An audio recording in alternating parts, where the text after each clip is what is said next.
meditation.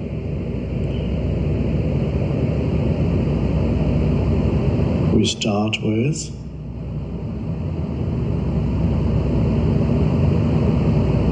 the surface of now,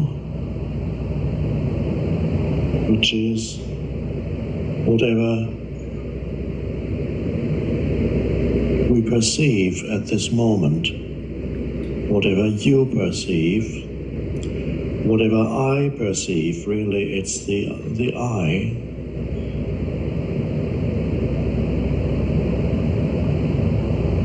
So you perceive this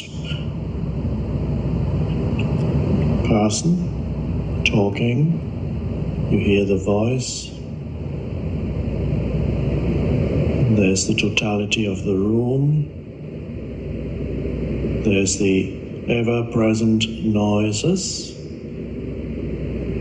the ceiling and the walls, all part of the totality of your visual perception.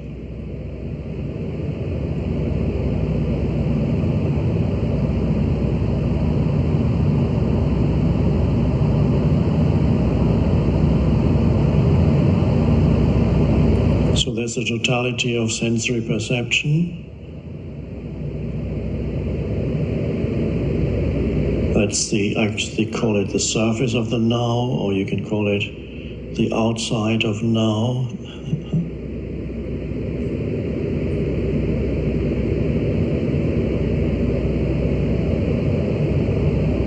And then you're also aware of yourself breathing.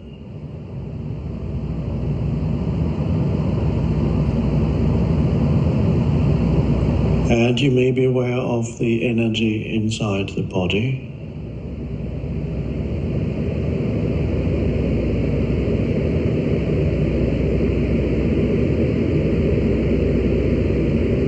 So we are gradually moving from the outside to the inside.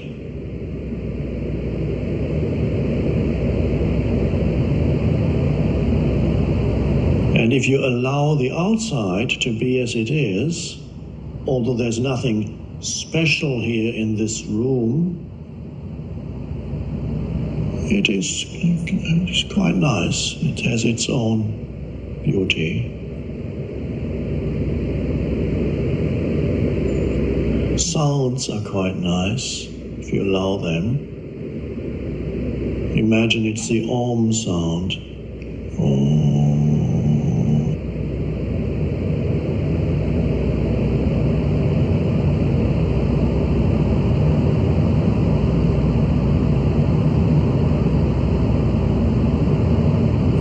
And now comes the really important part.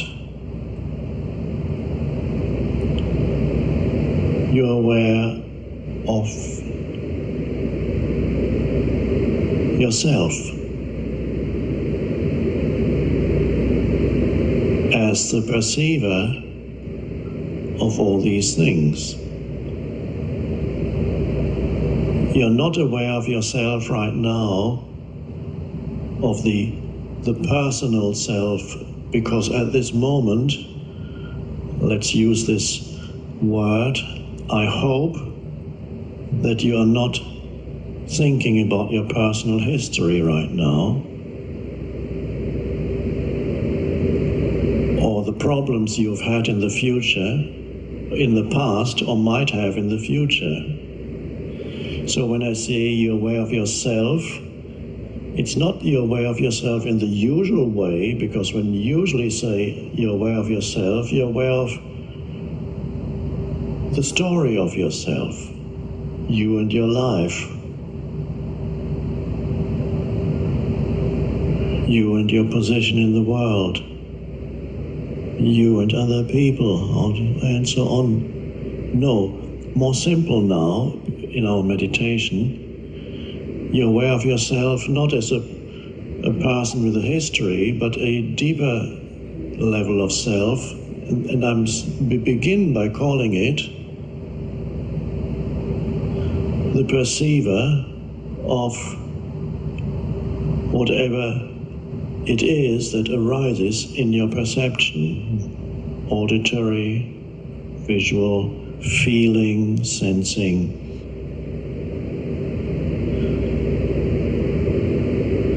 So, but who is it that is perceiving this? Not the person, because the person is a story. The story is not perceiving this.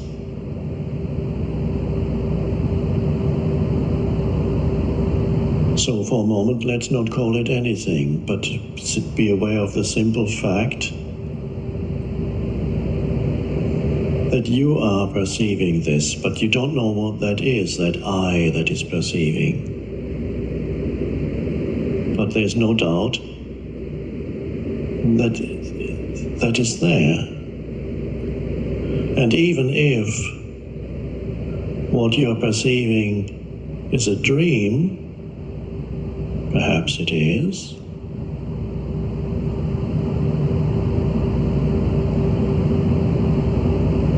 it certainly has a lot in common with a dream, because a dream evaporates very quickly, it doesn't last. Many philosophers have discussed whether human existence is a dream. We don't need to go there. We can say it might be, but even if it is, if it's all not real, as some people say, there is something in which the dream appears. The dream is being experienced. One could say there's a light in which the forms appear, and you are that. And there's no doubt that if it's a dream, it's happening. If it's all unreal, at least that unreality is happening in that light of awareness.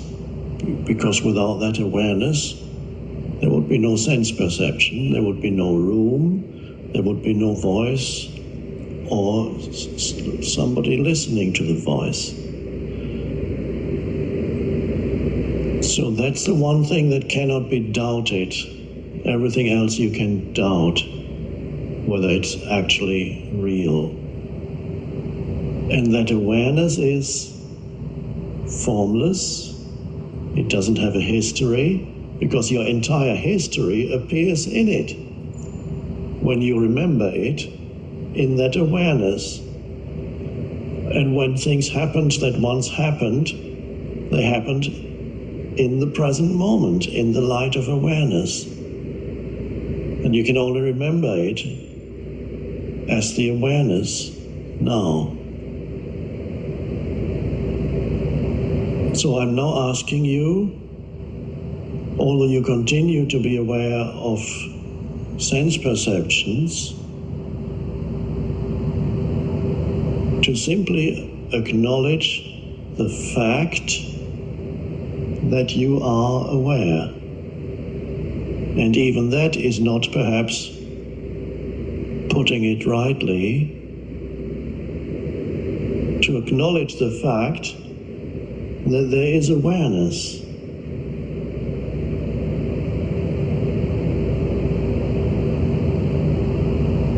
In other words,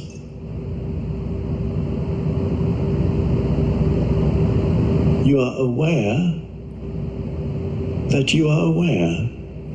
You are conscious of being conscious. It sounds a little strange, but it's an amazing thing. It also sounds, if there were a duality here, I am conscious of being conscious, the subject, I, but that only appears in language. In fact, when you are conscious of being conscious, and it's a strange thing, just, and you can't say much about it. It just has no form and no shape. It's totally elusive and yet all-pervasive. Can you feel the fact that you are conscious, or rather that you are consciousness? And that's to sense yourself as that and still be able to perceive all this. And you have long since left compulsive labeling behind when you are aware of yourself as consciousness and then perceive as consciousness. Labeling things mentally doesn't come in anymore. There's just consciousness and forms arising and subsiding in consciousness. Arising, some forms stay for a while. This room stays as long as you sit here. This room arises in consciousness and then you leave and it subsides. But the voice, the words arise in consciousness and subside. Arise, subside. You could call consciousness the eternal gap behind everything, the gap in between everything, the space behind everything, whatever you want to call it. These are just pointers. And there is an intense frequency that arises in you when you become aware of consciousness. It makes the personal self fade out. It burns up the karmic accumulations in you, old stuff from the past, pain body, old mind patterns. And your entire being is vibrating at a higher frequency. That's the only way I can put it. The words may not be absolutely right, but that's how I sense it in you. And that is inherently joyful and energizing to sense this essence in yourself.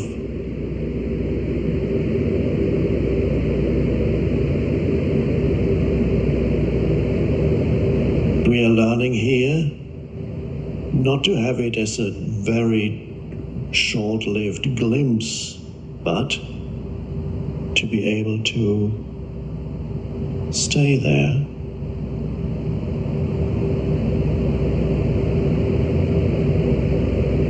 And every moment you stay in that,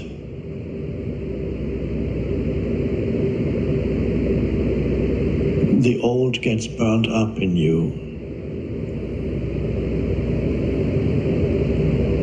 And you connect with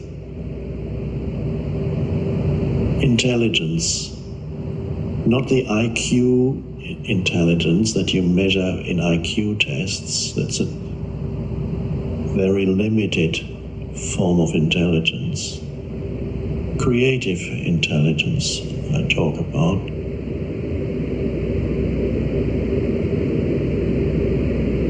This does not mean that you or I, this moment, will come up with the solution to the problem that Einstein couldn't solve, the unified field theory, or whatever it was. Nor does it mean that suddenly I can paint a masterpiece or compose an exquisite piece of music, because these are not vehicles that have been prepared in this body, by this body. But this intelligence can flow into something. If there is a vehicle in your life, it can flow into that, transform it, and make it absolutely creative.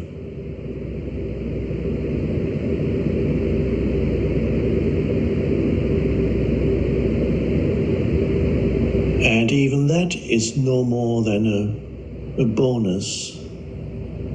For some people, it may be enough to walk around the planet for the rest of their life in this form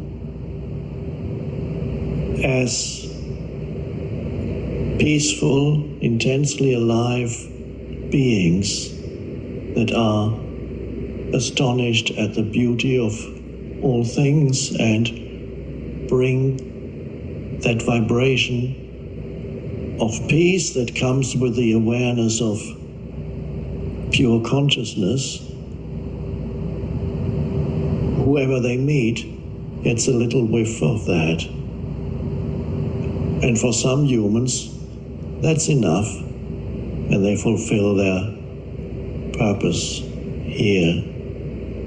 Others may create some more elaborate forms, but empowered by not the ego, but by the greater intelligence it creates. It can flow into the human mind and body and create through the human form.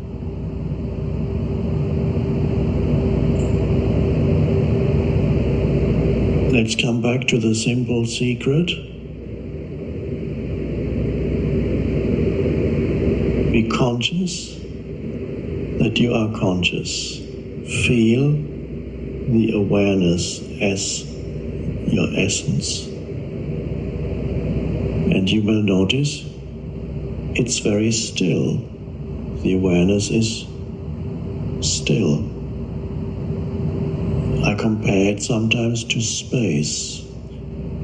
I call it inner space or space consciousness. It has no extension. It is vast, but not like the outer space that you see. You don't see it, but that is there when you look at the sky at night. The vastness of space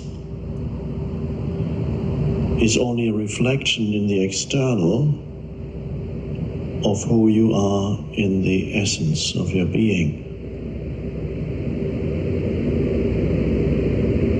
And that's the awe-inspiring thing when you look at this starry sky at night. The absolutely awe-inspiring thing that, if you are really looking, will really shut up your mind immediately, because it's so astonishing. That was my first meditation when I was in my teens. I had no idea it was meditation. Lying on the deck of we lived on the top floor. There was a little terrace. It was in the south of Spain, where there were beautiful skies at night, totally clear. And there was no thought. I had no idea that was going on then. It was too deeply enjoyable.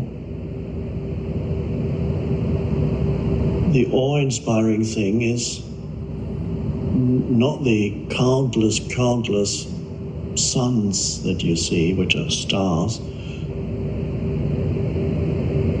but the vastness of it, the nothingness that makes it all possible, the vastness of space, unimaginable infinity.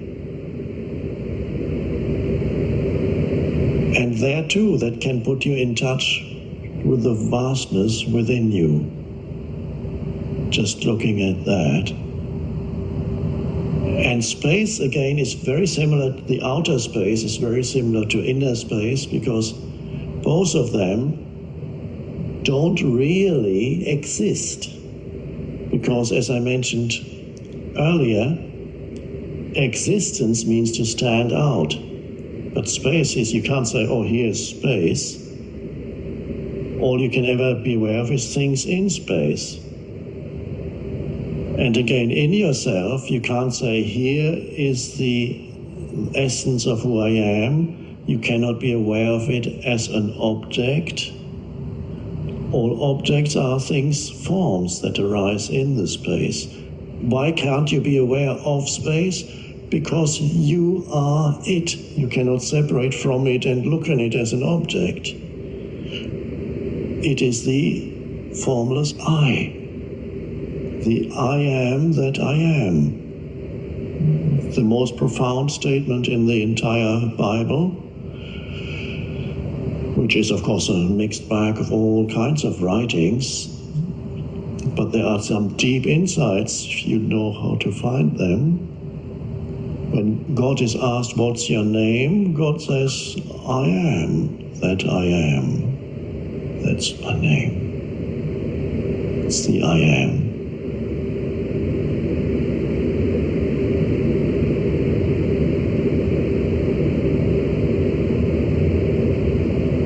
That immediately there's space in you when you become conscious of being conscious. That is space. In any situation you find yourself in, a quick access to inner space, spaciousness, essence, is to become conscious that you are conscious. That's presence. Then, yes, you are still a person, you can function as a person, but you are not trapped in the person. That's the hybrid I talked about. You function as the person, we are not trapped in the person.